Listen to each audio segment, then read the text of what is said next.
So let me just quickly introduce Rodney. I know he doesn't need an introduction, but let me briefly introduce him and don't take too much of his time. Rodney is a faculty in robotics at MIT. I think a lot of us know his work, not just because of his impact in academia, but also his impact in industry. He has founded and co-founded many robotics companies that we are familiar with. He's currently the co-founder and CTO of Robust AI. He was a founder, chairman, and CTO of Rethink Robotics. He was a co-founder of iRobot. So it's really wonderful to see his impact throughout kind of like his career in the field of robotics, not just in academia and industry, but also on people. I noticed that 2 of our speakers later today have been Rodney's students. So it's really wonderful to have him today with us. Of course, he's won many awards. I'm not going to be able to cover all of them. He's a National Academy of Engineering Fellow. He's won the IEEE Founders Medal. But one thing about Rodney's talks that really excites me is, in general, like his talks helps me balance my views a little bit. One of my favorite talks from Rodney was his Conference on Robot Learning keynote speech in 2017. I think that was the first squirrel in Mountain View.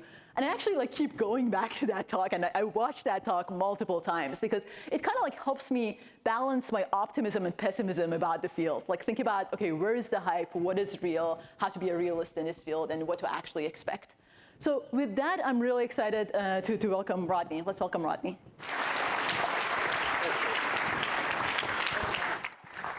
Hello, everyone. I actually am quite emeritus at MIT. I'm rarely there. I live here in the Bay Area.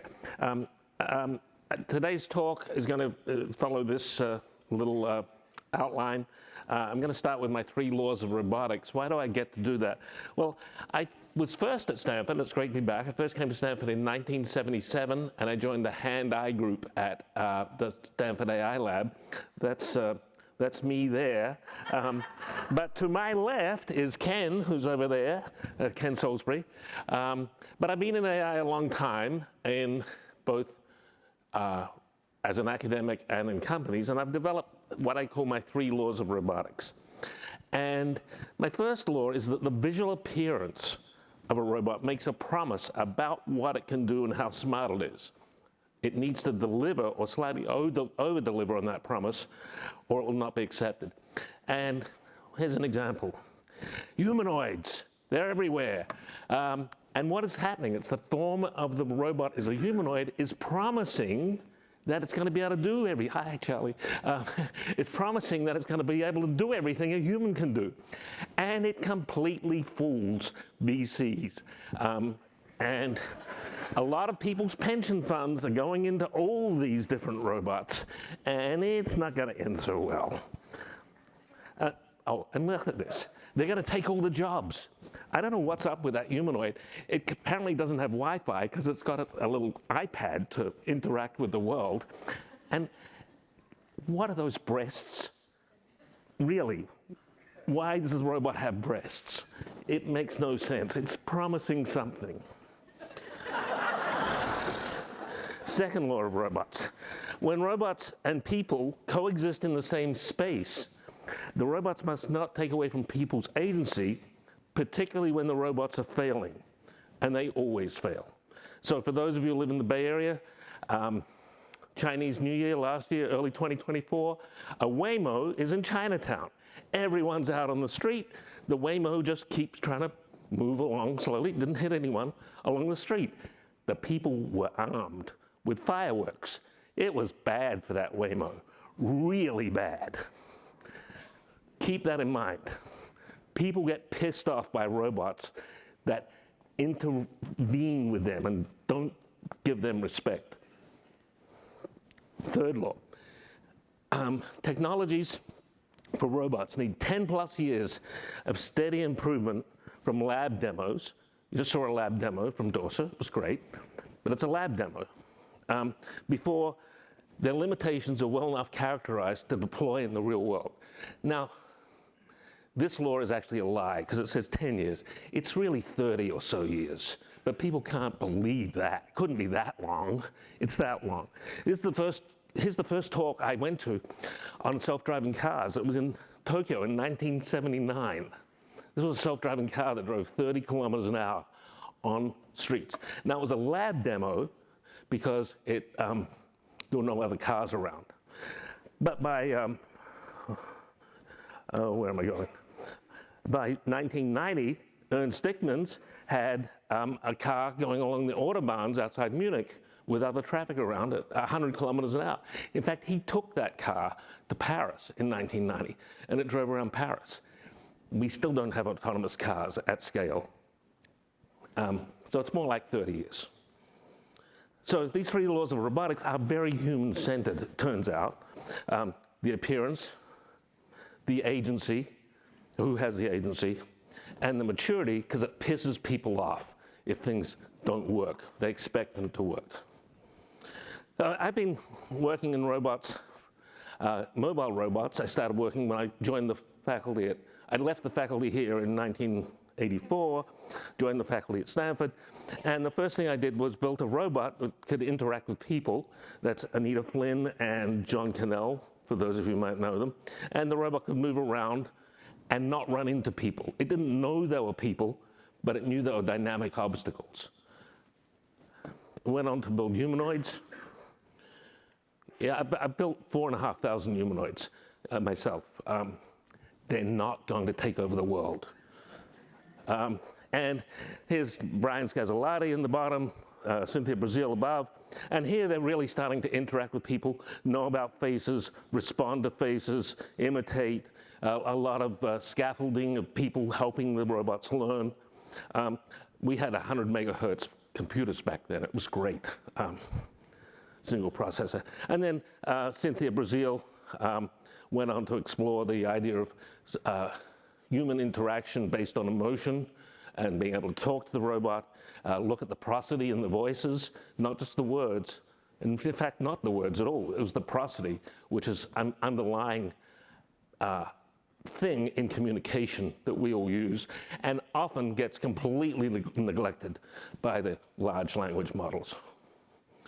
The first humanoids, well, actually, I don't count these as humanoids, but the first things I built as a commercial product was actually a humanoid doll for people to interact with. So it was about human interaction. The Roomba, it's got a handle on it. That's about agency. When the Roomba got stuck somewhere, you just go grab the handle, lift it, and move it. And then I went on to build humanoid robots for factories and deployed lots of them in China.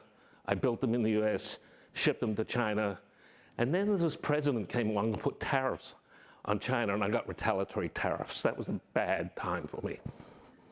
But the point about these robots, one of the things was that anyone can understand them, anyone could program them, and they were safe to be around. This is another one. No hips. When you see humanoid robots, see if they use their hips, because hips are important to get reach. No hips here, so have to have a long reach arm, but still safe to interact with. And what I'm doing today is looking at warehouses. You've seen them from an airplane as you take off or land at an airport, these big buildings. They're enormous. And that's where all our stuff is. Our stuff gets moved around. And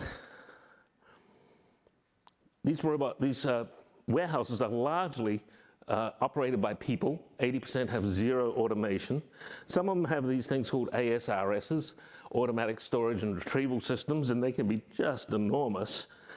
Amazon brings shelves to human pickers because robotic manipulation is nowhere near what you need. You can't just go and pick up something delicately, even if you're going at 2 picks a second. I mean, 1 pick every 2 seconds, it's still not fast enough to be economic. So we're a long, long way from that with robot grasping. But really, most of the warehouses look like this. The stuff up above, the stuff below. Human pickers go and pick the stuff from below. Oh, that's the Alpha Predator, the forklift truck. Don't get near them. It's case picking or individual picking. And a lot of what happens, this is in a apparel warehouse, is people go with carts and pick stuff up and put them into the carts. Those humans typically walk 30,000 steps a day, which is a lot. It's hard on their bodies. So at my current company, Robust AI, we looked at what everyone was doing. They have carts, so we built them a robot cart. And I'm just going to show you a video, because shows how you can think about things from a human-centric point of view. This is a video that got released this morning. Where we are now is the most exciting moment for anyone who's been building robots. Are we going to start again? All the way. This is my life. Start again, all the way. We believe that robots and people should interact in a way that's positive for people first. People are so good with their hands, reaching, grasping, picking, putting. We realized we couldn't replace them. What we can do is help them. Our robot literally has a physical manifestation of what it means to have agency, making the experience for the user as elevated as possible while creating productivity. Carter looks like a car, but it's actually an AI supercomputer. That's my hype part. It knows that that's a person, that's a ladder, and it knows how to interact with each of them differently. Yeah, and there's an LLM there doing something, saying stuff. But we want to make technologies that are fantastic to use, so that once people have tried them, they never want to be without them. Our mission is to make robots work for people, not the other way around. And I think that fits in well with the theme today. That's what we want to do. We want to make robots that people can interact with and help people. I've just got a few clips. This is not a professional video showing the robots we have a fake warehouse in San Carlos. We hire pickers. They come in and do pick tours. And then we're now deploying in multiple countries. Notice he grabs that handle, the orange handle. Now he's got super strength. He can move 100 kilograms with 3 fingers. My 6-year-old grandson did it last week, just comes and grabs the handlebar. And when you scan, it shows you a picture of where to put the thing, and it lights up the tote. It makes it easier for people. They can stay in flow. They don't have to think, which one's tote number 17? The robots are completely back-drivable, holonomic. You can grab the orange handle, but you can grab them anywhere, and they detect when they're being pushed around and interact with that. We used to use the mecanum wheels, forget holonomy, but we've got a new fully holonomic mechanism, and that brings up a particular point. Yeah, there's the patent on that. Oh, and the second person on the patent is Mark Yim from University of Pennsylvania. We work with academics. Academics are important. It's not just everything happening in big companies. It's happening in small companies and working with academics. So robotics is not just about writing code. It's also about physics and people. The physics can be the mechanisms. The physics can be about the amount of energy you pump into a system. And that's a big problem for humanoid robots, because a lot of energy gets pumped into them when they're failing, and that energy has to go somewhere when they do fail, and they will fail. It's about physics and people. The hype, AI and robotics on the verge of changing the world forever, it's just a little bit hype-ish. But I think what's important to remember is that for 70 years we've been working on AI. And there's been significant progress in the last decade. And that's true for every decade for the last 70 years. There's always been significant progress. We are not living in a special blessed time. Everyone has thought we're living in a special blessed time every 10 years for 70 years. The new people today think, oh, this is so fantastic, it's so wonderful.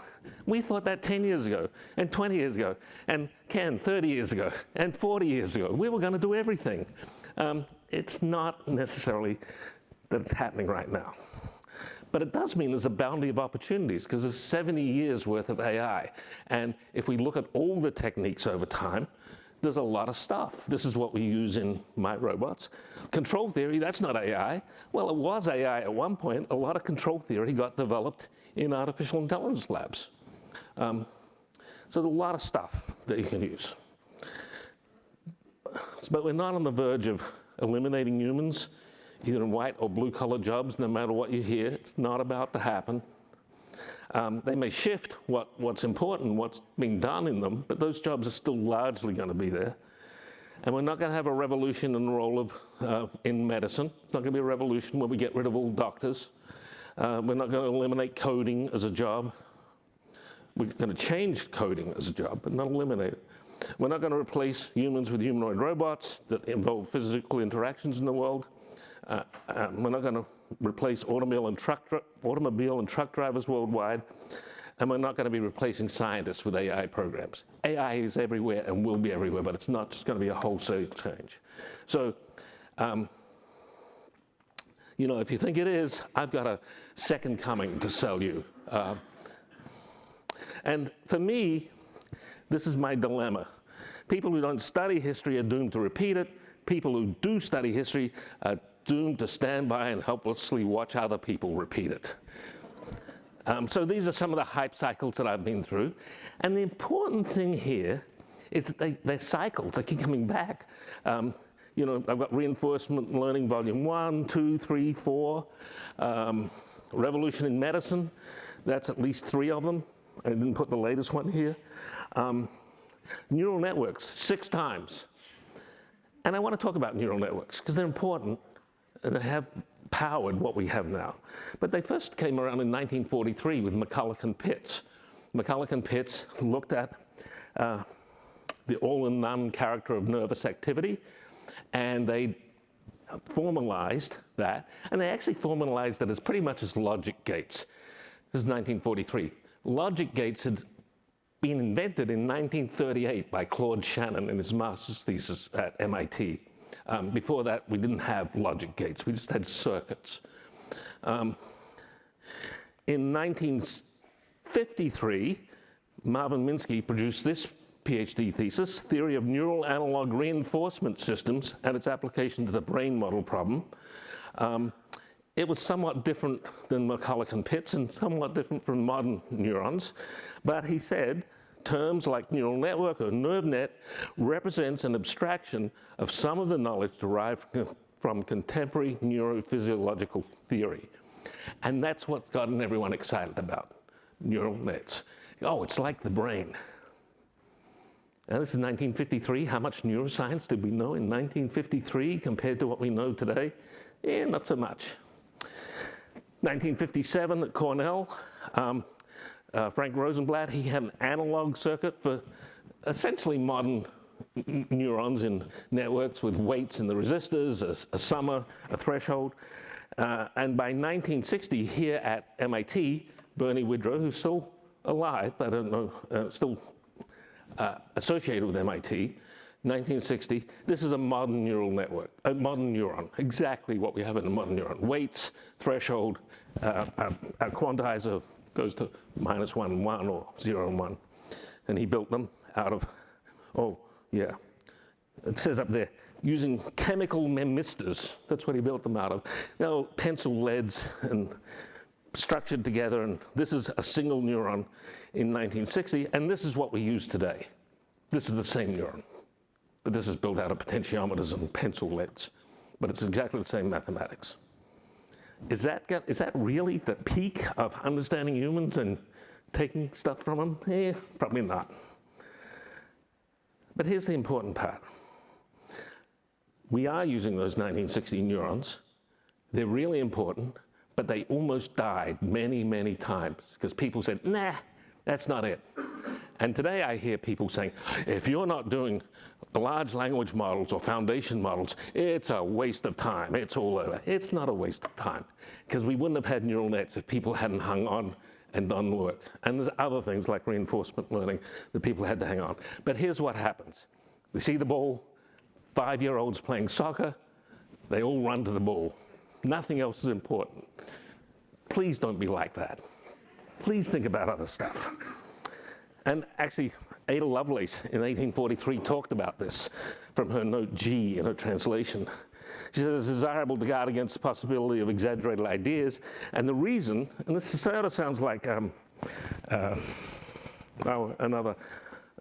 forgotten his name, another local guy, another law, but she says, by a sort of natural reaction, we undervalue the true state or case when we discover that our notions have surpassed those that were really tenable. And it's the trough of disappointment she's talking about there, and then you throw everything away. And she says, don't throw stuff away. Now, what's the hype around this? This is 1957 at Cornell, when Frank Rosenblatt had his analog circuit neuron, and it was called a perceptron. And what does he say about a perceptron in the research report? Introducing the perceptron, a machine which senses, recognizes, remembers, and responds like the human mind. Could be an LLM with 100 billion neurons rather than one. Some of you may remember 2011 when Watson, an IBM computer, and it was a separate computer, not connected to the network, that was part of the rules, played on live TV and beat the two best champions of Jeopardy. And John Markoff, technology reporter at New York Times, wrote a story about that the next day. Watson showed itself to be imperfect, but don't mind that it's imperfect. We'll fix those imperfections. But IBM's developing uses for Watson's technology that could have a significant impact on the way doctors practice and consumers buy products. The future's happening very quickly. We're going to add voice recognition. We're going to be able to talk to Watson, and it's going to answer questions and do medicine for us. 2011. It's going to change medical education. It's going to help people buy stuff. This was the hype in 2011 about Watson. How much has that happened? And none. By 2017, well, maybe it can help place ads. Maybe that's what it'll do. Thousands of people at IBM working on it. And by, when was this? 2018, layoffs started happening. Medicine getting revolutionized, went away, and then 2 months later, why did it all fail? How did people overhype? But don't worry, this time is different. We're smarter than those ancient people in 2011 who were so dumb back then that they thought it was just going to work, and they got hyped up and they just went for it. And we got two versions of this right now, generative AI and humanoid robots. And this is the Gartner hype cycle, where you got the innovation, you got the peak of inflated expectation, the trough of disillusionment, and then something happens later. And generative AI, it's past the peak hype. But the really disappointing, this is from October 2024, really disappointed me. We've hardly started on humanoid hype. It's going to go worse and worse and worse. Oh, Charlie, how are we going to survive this? And even AGI isn't at full hype yet. It's still going up, according to Gartner. Yeah. But these two current hype attractors, why? Well, they have crazy startup valuations, totally crazy startup valuations. Yesterday, OpenAI raised another $40 billion. There go the pensions of a lot of people around the world. Gone. It's not funny for them. Big tech companies spending billions of dollars. Era of big learning. Academia is priced out. In generative AI, can't afford the cloud dollars. In humanoid robots, can't afford to hire all the people that are going to teach the robots what they have to do. That's done at big companies. There's a promise of plentiful, low-cost white-collar labor for generative AI, a promise of plentiful, low-cost blue-collar labor for humanoid robots. Generative AI, we're lured in by human language. They're so good at human language. They must be really intelligent. They lure us in. And we're lured in by VCs are lured in by human appearance of humanoid robots. And they both have two AI prediction sins. I'm not going to go into them today, but they're two sins of my 7 sins, which I've been talking about for years. I'm not going to use the 7 sins of AI and explain exactly those two. But I'm going to do something else. I'm going to use 3 things that Werner Heisenberg said.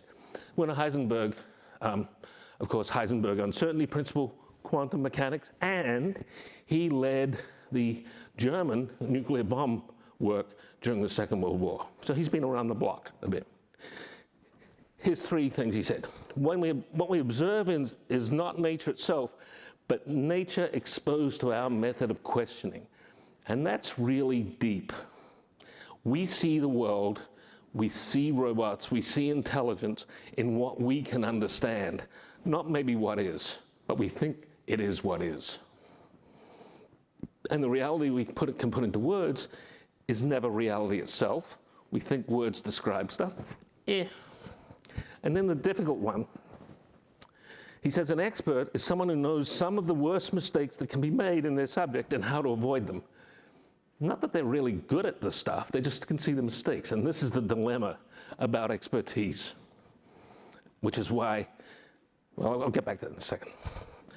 What we observe is not nature itself. The bitter lesson, Rich Sutton, who just won the Turing Prize,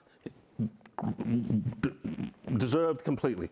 But he wrote this little 1,600-word thing saying, no matter what you're doing, it's always better just to learn.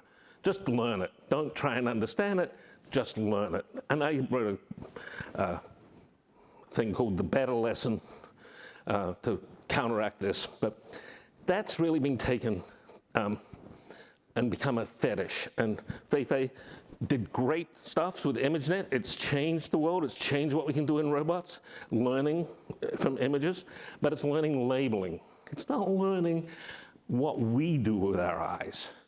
It's a understanding, oh, that's stuff. And LLMs, transformers, also end-to-end learning. Amazing that it works as well it does. Just totally surprising to everyone. Very surprising. But it's become a fetish that people keep telling me that, you know, if you're doing anything except end-to-end learning, you're just wasting time. And I don't think that's true. Because there's a misunderstanding of what we do with our eyes.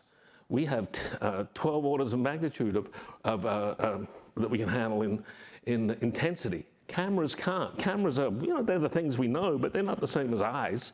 So what we learn is what cameras can learn, not what humans can learn. And if you just label stuff, you get things like, this is a picture from the Wall Street Journal showing a Tesla crashing into a truck that was overturned on the road because it didn't have in its model the bottom of a truck at 90 degrees to the ground surface. Someone died. We don't see that way. We don't just label images. We have loom detectors. We have all sorts of other things. We have color constancy, other things that happen, which don't get captured by people who are working on learning because they're seeing it, and I'm not criticizing, it's just the way we all are. They're seeing how it works, or what should work, in the way they understand the world, and not maybe deeper stuff. In fact, I say, well, you know, why use a Jetson? Why not learn how to compute? Why not use genetic algorithms? And there's a community, Maya and I have been in that community for 30 years, where that's what people do. They try and figure out how to compute, to learn to compute with genetic algorithms. But people in their research mode think, I understand this stuff. The end-to-end are what I understand here and what I understand there. And I got to learn all this stuff in the middle and not understand it because it's going to be better. But what about all the stuff over here? And the stuff over here? So that's, you know, it's our understanding is what we're exposed, is in nature exposed to our method of questioning what we know. Reality can't be put into words, reality we can put into words is never reality itself. We see this, oh, well, we have 5-fingered hands, so we're going to build 5-fingered hands. You've never heard anything like this, have you, Ken? Never, never. Ken has built some of the great robot hands that have been built. But that's not why we have 5 fingers. We have 5 fingers because we had that structure in our bones when we crawled out of the ocean 385 million years ago. Here it is, 5-fingered hands on those creatures crawling out of the ocean. 5 fingers is just a total random accident. There's Ken's hand. It's only got 3 fingers, the blue one. That's yours, right, Ken? Yeah. Other people have 5-fingered hands. And the current fetish today is we'll monitor the 5 fingers of a humanoid. We've got lots and lots of them to pick stuff up, and then we'll learn and we'll know how to do it. But it doesn't deal with the fact that it's not about learning position control, because when you do, you get a shaky robot that can only just barely pick stuff up with a pinch grasp. There's all sorts of other stuff going on. And my favorite example, does anyone here shuck oysters? Do you think you can just look at pictures and figure out how to do it? No. You first don't wear a glove. Don't do it like this guy. Wear a glove on the left hand. Always wear a glove, big thick glove. And then you push the knife in and you feel something. You apply force. You feel a back force, and you change what you're doing. You're learning something very different than just seeing how it's done and reproducing it. And maybe hands are not the right thing to use at all. Maybe they're totally different structures. Maybe we'd get much better manipulation with completely different structures. But we see the world in the way we can describe it in words, and we get misled. And then an expert knows the worst mistakes, and venture capitalists, this is Vinod Khosla, great company. My daughter is a partner there, so it's a great company. But he says that I found the person who learns faster is way better at building businesses than the person who's a deep expert. And that's because what venture capitalists, and we see, oh, they got so much money, they must be really smart, they've got something going. But venture capitalists are looking for businesses, not for science. They don't care about the science. So this strategy works when the science is settled, but it wastes money when it's not. And there's a bit of an arms race going on to get the money in so they don't miss out. And a lot of money is getting wasted on doing science that's not settled, and is probably better off being done in a university. And lastly, we're in the age of humanoid theater. Yeah, Judy's nodding. There was a video came out, I think. Who is this? Figure? Is it Figure? Is that Figure? A month ago. And it's such a cell phone. I'm not going to show the video. But a person walks up, has a bag of groceries, reaches in, hardly looking, puts them all out, separated nicely on the table. And then the humanoids look at each other. They're the same computer controlling them, but they look at each other, and then they stare, and then they go about 20 times slower than the human just did it. So it's a lab demo maybe, but it's really humanoid theater. So what to watch out for it? On the whole body, how well they walk, how well they fall, that's really important. Are the people close to it, etc. So there's a whole bunch of things you should look for in humanoid videos that are dead giveaways about how far away it is from reality. And I know there are people in the audience who stake their lives on this, but probably wrong. So in academia, there's lots of things we could be working on for humanoids. There's lots of things we could do to make them much better. But if, your lab director says, well, let's buy a cheap Chinese robot and just learn, you're probably going to miss out on all sorts of things you could be doing. And I'm not going to go into those details. Don't be these people. Don't chase what everyone else is doing. Do worry about appearance, agency, and maturity. And Heisenberg was a smart guy. He knew a lot of stuff. One question. Thank you for taking the question. It was a great talk. So you've mentioned about 70 years of AI evolution, and we're not there yet, is what? Sorry, I'm really deaf. Sorry. So you mentioned that we are in the 70 years of development of AI technologies, and we are still learning. So what I understood is that there is a hype that we're going into in terms of AI revolution. There's always been a hype. For 70 years, it's always been hyped up. In general. So my question to you is, what's your take in terms today where there is a big push in commercializing the success that we've had in the 70 years? It is a big push in commercialization. Yeah, but it's been a big push all along. And here at Stanford in the late 1970s, it was rule-based systems, and that big building on University Avenue was full of tech knowledge, way before Facebook took it over. And so people have always been putting money into pushing. But interesting aspect to that is, one is misinformation with the newly generated images from the LLMs, videos that we see across in the social media. That's one caveat. And the other is in terms of proprietary. Some information is open source, like the models that we have today are open source. So a lot of people can try out or train the models and post their results. So in this situation, what's your advice? Well, my advice is to, if you've been working on something for a long time and you're making progress, don't go and abandon it. If you're a new faculty member, don't let your department head beat you into doing the popular thing. Do what you think is better. There will be a lot of experimentation in reducing costs of training because it has been so expensive, although DeepSeek says, maybe not, but there's other things. So I think we're in for the next 10 years. There's going to be a lot of experimentation. And I'm not particularly telling people what they should do, except don't be like those little kids. I'm saying look at it with an open mind and think about where the limitations are. And don't just accept, just because other people think it's great, that it's great. So I'll stop with that. Thanks very much.